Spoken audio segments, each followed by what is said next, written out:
Movie का start होता है एक लड़के को दिखाते हुए। उस लड़के का नाम है यूस्के। उस लड़के की डेड बॉडी उसके सामने होती है, मगर वो समझ नहीं पा रहा होता कि ये सब क्या हो रहा है। रेस्क्यू वाले उसकी बॉडी ले जा रहे होते हैं, तभी उसकी गर्लफ्रेंड जिसका नाम केको है भागते हुए आती है और उसको पुकारती है। वो उसे कहता है मैं तुम्हारे पीछे हूँ, मगर वो उसे सुन नहीं पाती। तब उसे एहसास होता है कि वो तो मर चुका है। अब सीन शिफ्ट होता है कुछ घंटे पहले पर, जहाँ एक बहुत बड़े घड़े के अंदर से एक फ्लाई बाहर निकलती हुई दिखाई जाती है। एक और लड़का किरनु, जिसे उसके स्कूल के बाकी दोस्त बहुत ज्यादा तंग करते हैं और उससे पैसे मांगते हैं, वो उन्हें पैसे दे देता है, मगर वो फिर भी उसे मारते हैं। तभी वहाँ यूस्के आ जाता है और दूसरे लड़के से पैसे लेकर किरनु को वापस दे देता है, लेकिन उनका टीचर यूस्के को ही गलत समझता है। विंडो में से वही फ्लाई को दोबारा दिखाया जाता है। यूस्के स्कूल से घर आ जाता है, जहाँ उसकी माँ टीवी पर एक न्यूज सुन रही होती है, जिसमें सैक्यू नामी शख्स न्यूज एंकर को बताता है कि वो घड़ा अब इस शहर की पहचान बन चुका है और मैं उसे लोगों की एंटरटेनमेंट के लिए इस्तेमाल करना चाहता हूँ, ताकि हमारे शहर की इकोनॉमी बेहतर हो सके। यूस्के की माँ उसे काफी बातें सुनाती है, जिसे सुनकर वो नाराज होकर घर से बाहर निकल जाता है। यूस्के जब जा रहा होता है तो उसे उसका एक दोस्त जिसका नाम कुवाबारा है फाइट के लिए चैलेंज करता है। यूस्के उसे मना करता है, मगर वो नहीं मानता और फिर यूस्के कुवाबारा की खूब धुलाई करता है। कुवाबारा को उसके दोस्त जबरदस्ती वहाँ से लेकर जाते हैं। रोड ब्लॉक की वजह से ट्रैफिक जाम में बहुत सी गाड़ियाँ फंसी हुई थी। इनमें से एक ड्राइवर के नाक में वही फ्लाई घुस जाती है। जैसे ही वो उसके अंदर दाखिल होती है, वो ड्राइवर पागलों जैसी हरकतें करने लगता है और बेकाबू होकर गाड़ी को ड्राइव करने लगता है। दूसरी तरफ यूस्के अपना खाना एंजॉय कर रहा होता है, तभी उसकी गर्लफ्रेंड वहाँ आ जाती है और स्कूल छोड़ने की वजह से उसे काफी बातें सुनाती है। वो उसकी बातों का कोई जवाब नहीं देता और वो गुस्से में आकर उसे कहती है तुम मर जाओ। यूस्के जब बाहर रोड पर आता है तो उसे वही बेकाबू ट्रक दिखाई देता है जो सबको कुचलते हुए उसकी तरफ बढ़ रहा था। उस ट्रक के सामने एक बच्चा आ जाता है। यूस्के उसे बचाते हुए खुद उस ट्रक से टकरा जाता है और उसकी मौत हो जाती है। अब वही सीन दिखाया जाता है जो कि मूवी के स्टार्ट में दिखाया गया था। यूस्के खुद से कहता है कि अब भूत बनकर ही जीना पड़ेगा। तभी वहाँ एक लड़की आ जाती है जो अपना नाम बोतान बताती है और कहती है मैं तुम्हें स्पिरिट वर्ल्ड यानी रूहों की दुनिया में ले जाने के लिए आई हूँ। वो उसे एक मिरर दिखाती है जिसमें यूस्के की तमाम जिंदगी की डिटेल मौजूद होती है। यूस्के बोतान के साथ जाने के लिए तैयार हो जाता है। वो उसे लेकर अपने बॉस के पास पहुँच जाती है जिसका नाम एनमा समा है। वो अपने काम में मसरूफ होता है। यूस्के को देखकर वो कहता है कि मैं तुम्हें फिर से जिंदा कर सकता हूँ, मगर तुम्हें मेरा स्पिरिट डिटेक्टिव बनना होगा। यूस्के पूछता है कि वो क्या होता है। वो उसे बताता है कि इंसानों की दुनिया में योकाई से जुड़े जितने भी केस होंगे उन्हें तुम हल करोगे। फिर वो उसे उसी फ्लाई की तस्वीर दिखाता है जो मूवी के स्टार्ट में दिखाई गई थी। वो उसे बताता है कि ये एक योकाई है, ये शैतानों की दुनिया में रहते हैं, मगर अब वो इंसानों की दुनिया में आ रहे हैं। तुम्हें पता लगाना है वो यहाँ क्या करने आए हैं। यूस्के जिंदा होने के लिए मना कर देता है और कहता है सब मुझसे परेशान थे,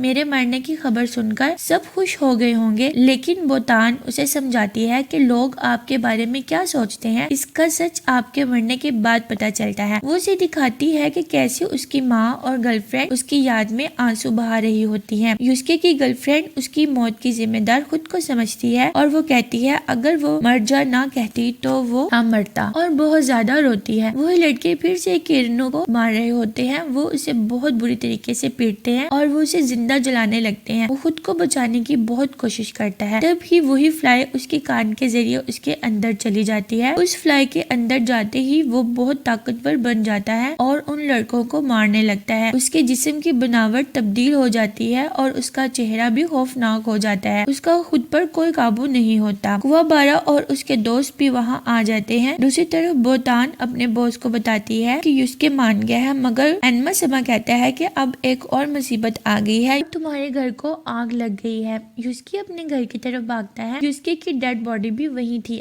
अगर वो जल जाती तो उसका वापस दुनिया में आना नामुमकिन हो जाएगा। यूस्के की गर्लफ्रेंड केको आग में कूद कर उसकी डेड बॉडी को बचाने की कोशिश करती है। यूस्के बोतान से कहते हैं मुझे केको को बचाने दो, अगर उसे कुछ हुआ तो दुनिया में आने की कोई भी वजह बाकी नहीं रहेगी। एनमासिमा उसे दोबारा जिंदा कर देता है और काफी ज्यादा उसे पावर्स भी दी जाती हैं उन सब शैतानों से लड़ने के लिए। वो जिंदा हो जाता है और केको को बचा कर ले आता है। अब वो एनिमासिमा से उस शैतान के बारे में पूछता है तो वो बताता है कि वो एक योकाई मॉन्स्टर है और वो नेगेटिव सोच रखने वालों पर हावी होता है और सब कुछ तबाह कर देता है। दूसरी तरफ किरणो कुवाबारा और उसके दोस्तों की खूब अच्छे से धुलाई कर रहा होता है। वो कुवाबारा को मारने वाला होता है कि यूस्के आकर उसे बचा लेता है। फिर यूस्के उस मॉन्स्टर को बाहर निकालने के लिए किरणो से लड़ता है मगर वो बहुत ताकतवर बन चुका होता है। यूस्के एनिमा से पूछता है कि मैं इसे कैसे हराऊं, तो वो उसे बताता है कि तुम्हें अपनी स्पिरिट एनर्जी इस्तेमाल करनी होगी, मगर वो कहते हैं मुझे इस्तेमाल करनी नहीं आती। वो फ्लाई किरणो को मजीद खूनहार बना देती है और दोनों में खूब लड़ाई होती है। यूस्के किसी भी तरीके से उसे हरा नहीं पाता। फिर उसे याद आता है कि वो नेगेटिव लोगों पर हावी होता है। यूस्के किरणो की सोच को बदलने की कोशिश करता है और उसे उसकी अच्छाई याद करवाता है ताकि उसकी सोच पॉजिटिव हो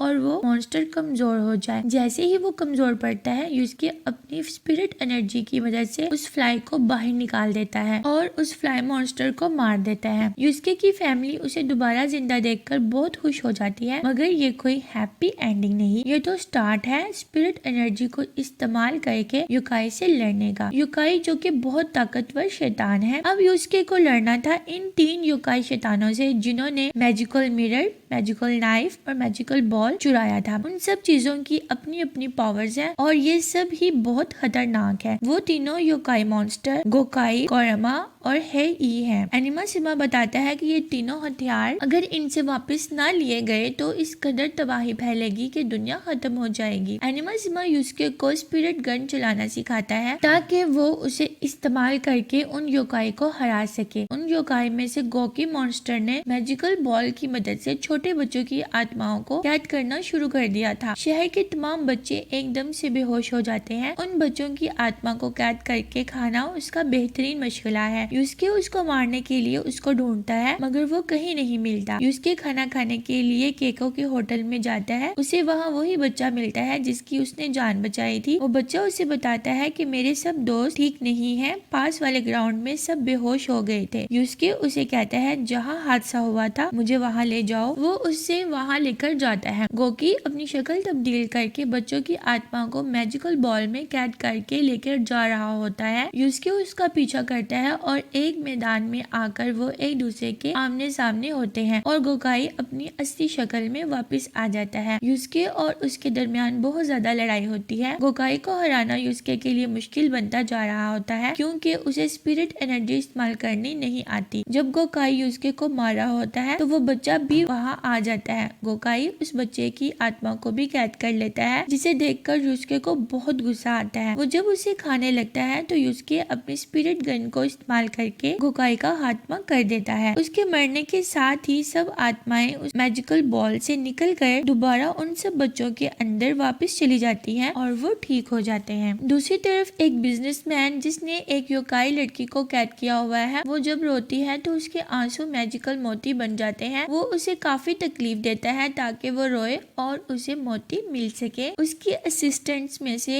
एक उस लड़के के साथ हमदर्दी करता है और उसे रिहा करने का वादा करता है। यूस्के बोतान को बताता है कि जब वो गोकाई को मार रहा था तब वहाँ कोरमा भी था मगर उसने गोकाई की कोई मदद नहीं की। बोतान उसे बताती है कि वो बहुत होशियार योकाई है, उसके पास मिरर ऑफ डार्कनेस है। उस मिरर से जो भी कुछ मांगता है वो मिरर उस विश को पूरा करता है, चाहे वो विश बुरी ही हो। मिरर ऑफ डार्कनेस सिर्फ पूरे चांद की रात को ही विशेष पूरी करता है। वो जब ये सब बातें कर रहे होते हैं तो कुवाबारा उनकी सब बातें सुन लेता है। यूस्के को कोरमा मिल जाता है। वो उसका पीछा करते हुए एक हॉस्पिटल में पहुंच जाता है जहाँ एक बूढ़ी औरत एडमिट होती है। कोरमा यूस्के से कहता है कि तुम्हें मिरर ऑफ डार्कनेस मेरा काम पूरा होने के बाद वापस मिल जाएगा।